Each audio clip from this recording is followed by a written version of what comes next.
Hey everyone, welcome back to the show. I want to start today with a stat that honestly stops me in my tracks every time I hear it.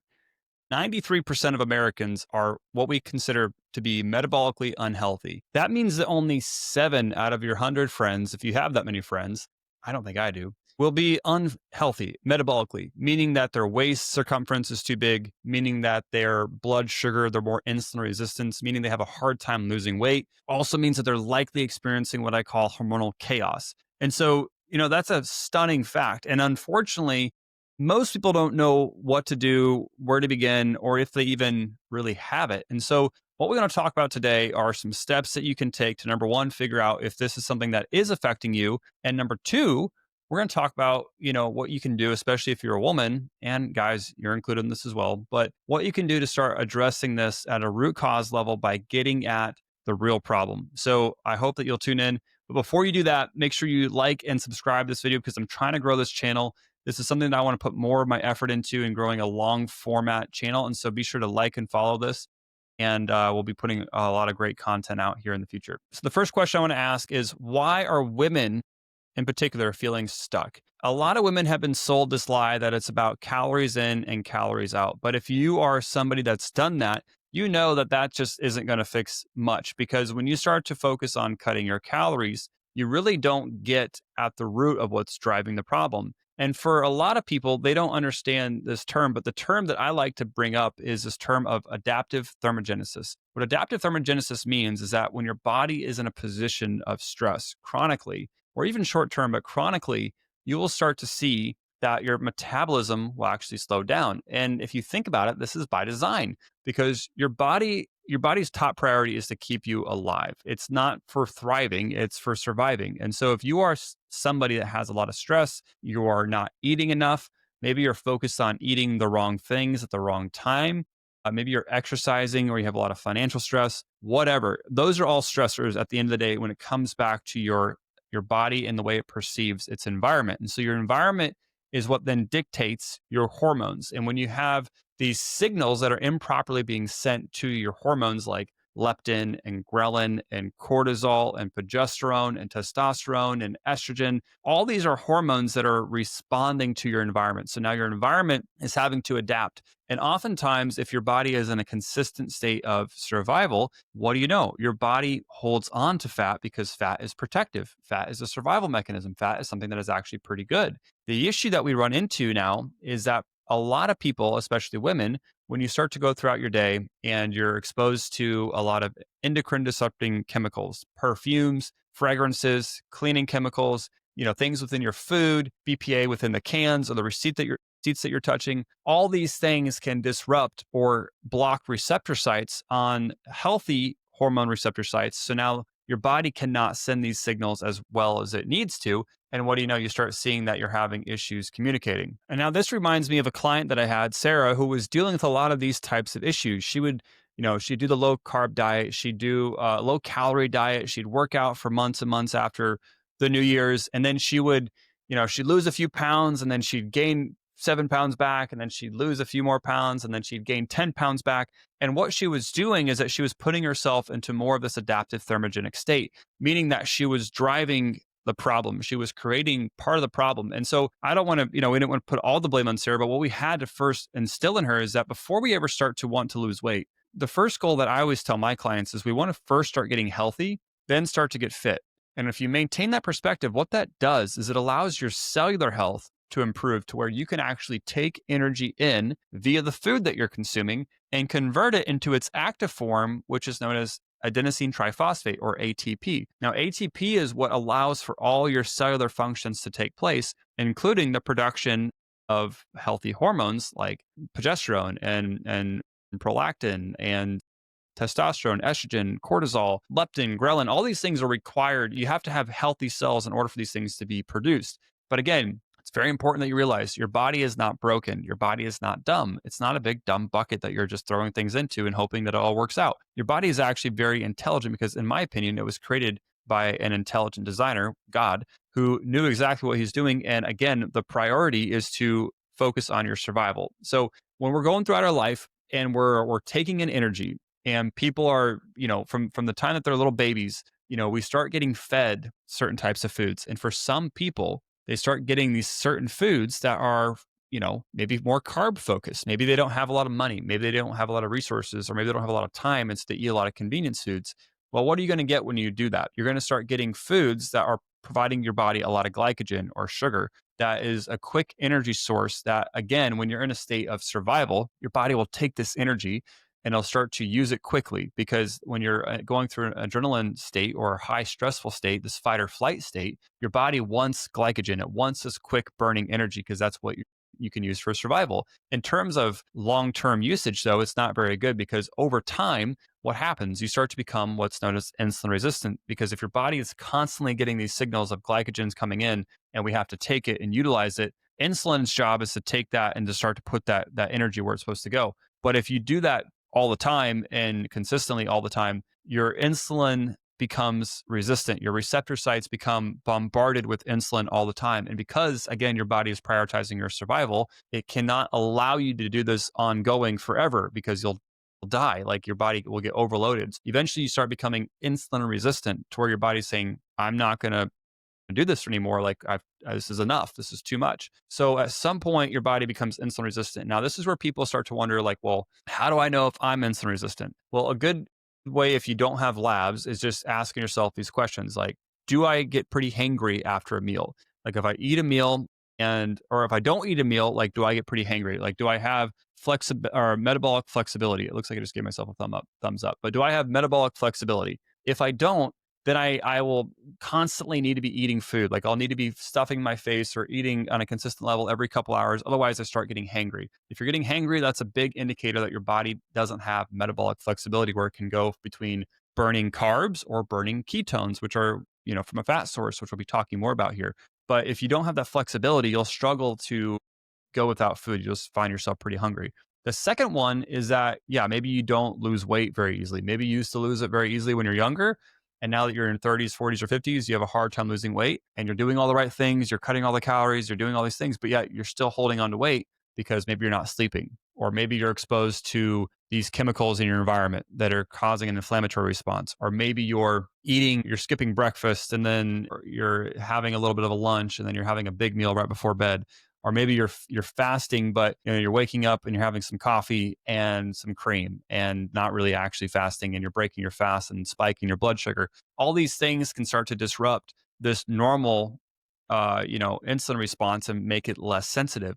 An important thing to remember is that when you're talking about insulin sensitivity, the more sensitive you are to insulin, typically the better. But your pancreas can actually develop issues in terms of its ability to secrete these enzymes and actually utilize sugar. And so over time, you can get exposed to these different chemicals that can make this worse. And you'll start to see potentially autoimmune issues, where your immune system's actually attacking your pancreas, like in type 1 diabetes, or just in type 2 diabetes, where you push it too long or too hard for too long, and next thing you know, you start having more insulin resistance. But the good news is, when you start to remove inflammation, when you start to get your body in a consistent rhythm where you have some digestive rest in between meals, where you're not constantly eating every couple hours, where you maybe go 3 or 4 hours without eating, or maybe you go, you do longer fast periods throughout the day, where you get to like a 12-hour fast, a 14-hour fast, 16-hour fast, maybe even an 18 or 24-hour fast. Eventually, when you start getting to that point, your body becomes more flexible, where it can handle these periods of not needing to eat food all the time, because your body becomes more effective and efficient with utilizing ketones from fats as an energy source. And this is where you notice more mental clarity, less hangry, you start losing weight, you start actually burning fat. But all this takes time to start working your way up to that. So let's talk a little bit about some lab markers that you can look at to see if you are actually experiencing insulin resistance. So the first thing you want to look at is, if you can, check your actual fasting insulin levels. This is a blood test you can do. Have your doctor order it, or you can order it depending on which state you live in. And there's things like Quest Labs or LabCorp, Vibrant Labs, different things like that, where you can actually order your own labs. We do that for our clients, but oftentimes, they can do it themselves too. And you want to do a fasting insulin where you've been fasting for, about 12 hours on average. And you want to see where your insulin level is. Typically, from anywhere from 3 to 7 is what I would say is a healthy metabolic range. Anything above 7, even though the reference range is like 3 to 25, anything above 7 is where I start to wonder like if there's an insulin resistant component going on, because that's not an optimal range. That's a range that would indicate that there's not a serious disease present, but it doesn't necessarily indicate that there's not a problem. So it's like seeing thick black smoke coming from a house and not calling the fire department. You want to start calling the fire department and start raising alarms if you start seeing your insulin is a little bit high.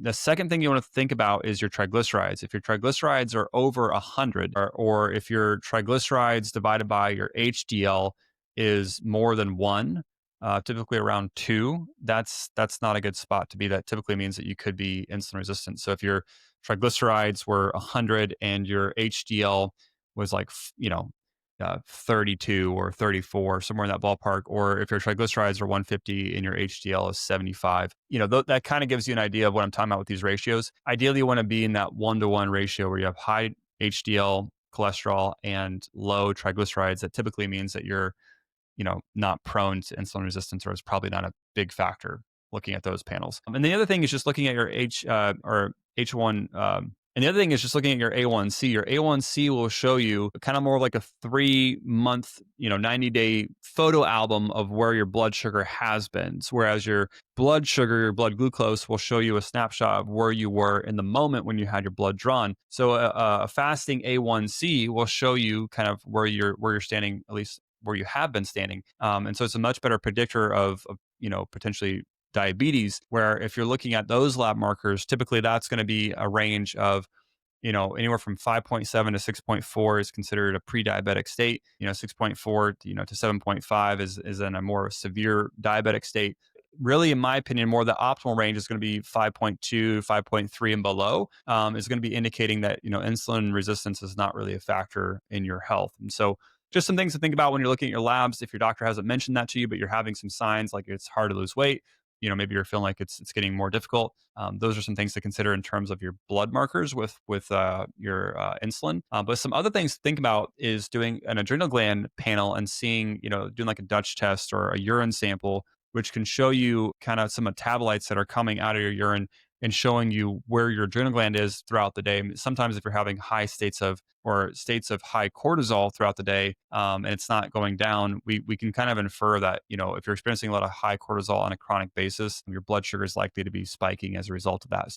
Just some things to think about in terms of labs to consider. All right, so let's talk about some practical steps that you can actually implement today or tomorrow that will start to help to move this in the right direction. So the first thing to understand is that when we live, most people are used to consuming sugar all the time, right? Most of their diet is some kind of processed food or simple carbohydrate, pasta or bread or a cookie or a cracker. First of all, there's a lot of things like folic acid and seed oils. They're very prone to becoming unstable, and so they can have an oxidative effect on your cells. And so what that means is they're likely to cause an inflammatory response. Whereas if you have, non-processed stable fats or stable oils like avocado oil or coconut oil or ghee or tallow or butter, and you're not cooking them at too high of a temperature, those will remain more stable, and they can actually serve your body much better, and they can start to provide that fuel that you need for your day. And so a lot of people they're getting the processed omega-6 fatty acids, and they're not getting nearly enough omega-3 fatty acids.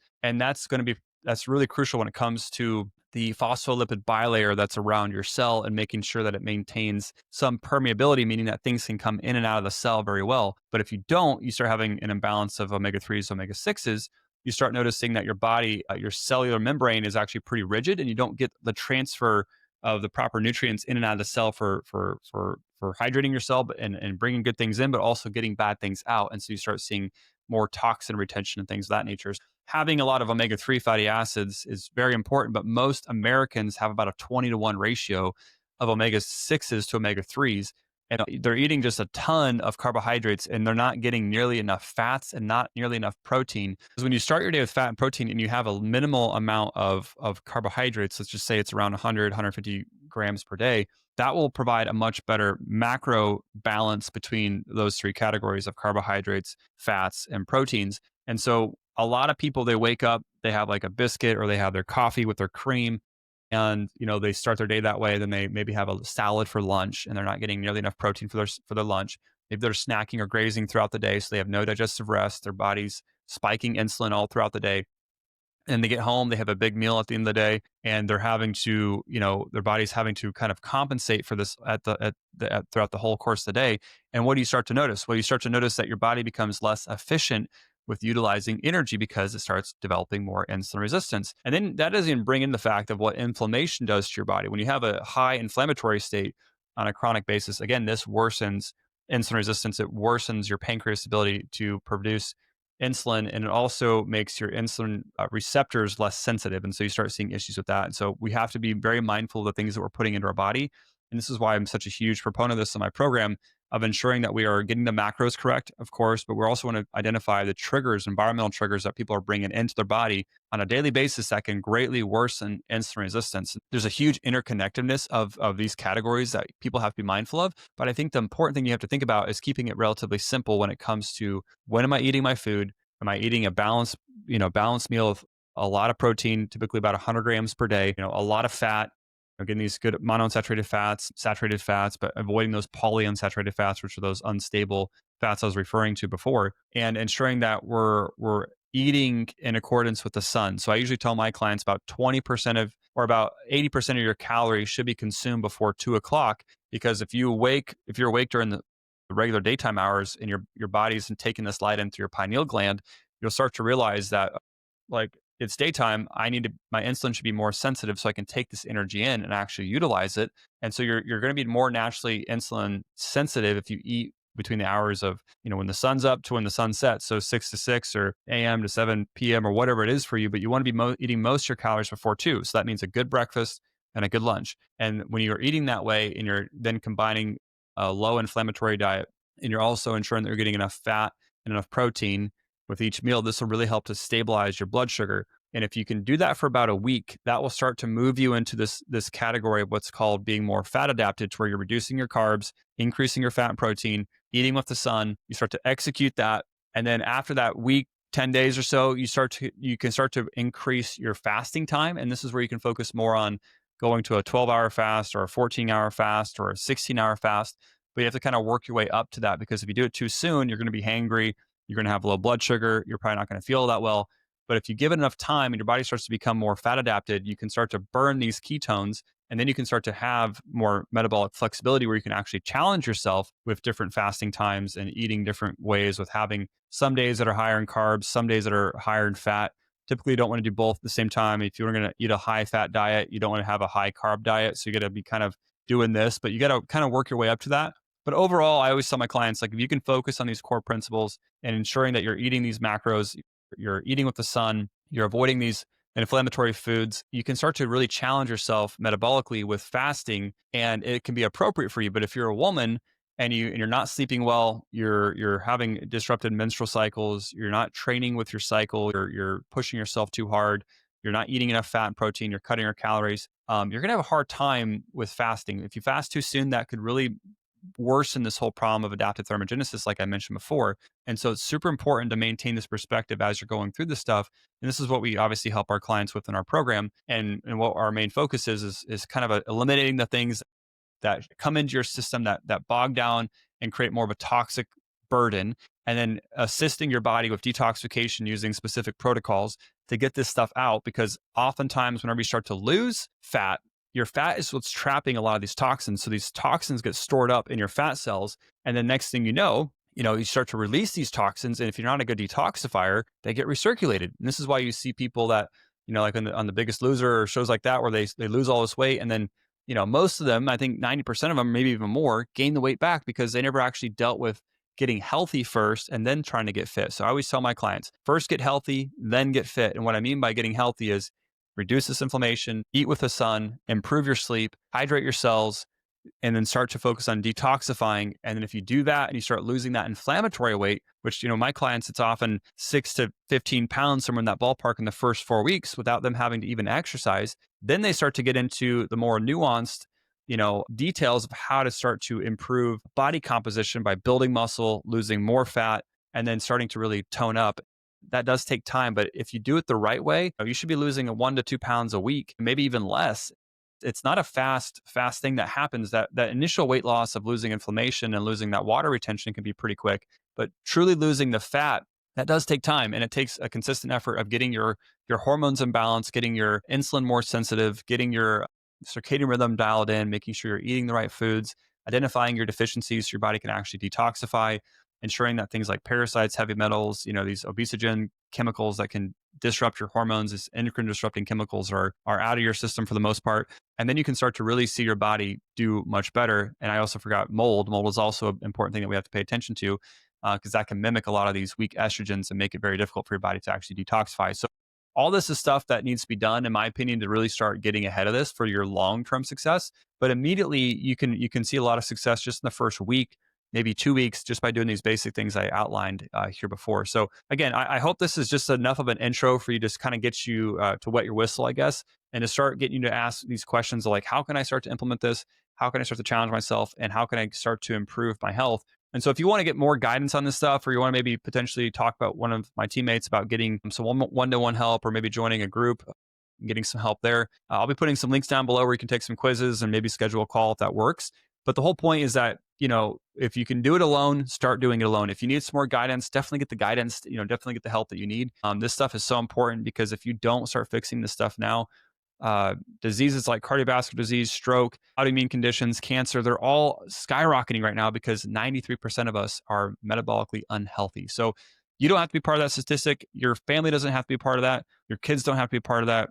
You can leave a legacy that is honoring and glorifying to God, and it's something that can actually change your life and start to impact the people around you, which is really why we want to take care of our bodies and take care of this temple that God has given to us. It's an asset. It's a resource that He has given to us. This isn't something that I believe is even mine. I believe that God gave me this body to be a good steward of, and so we want to honor Him by taking care of it. And so if you are about that kind of stuff, or you like that kind of stuff, be sure to drop a comment down below. I read these comments. I want to make sure I kind of can answer your questions. I also want to start being able to maybe get some of you guys on these live calls where we can call in, we can actually have a real conversation together, and we could have you be a part of the show. And so these are all things I'm going to be working on, but I want to put this first episode out there of this new, podcast, long form YouTube style content that we're going to be putting out. So be sure to listen to it and subscribe, share with your friends if you found it helpful and enjoyable. And of course, be sure to leave a comment down below if you have a question that you feel like I could potentially answer. But otherwise,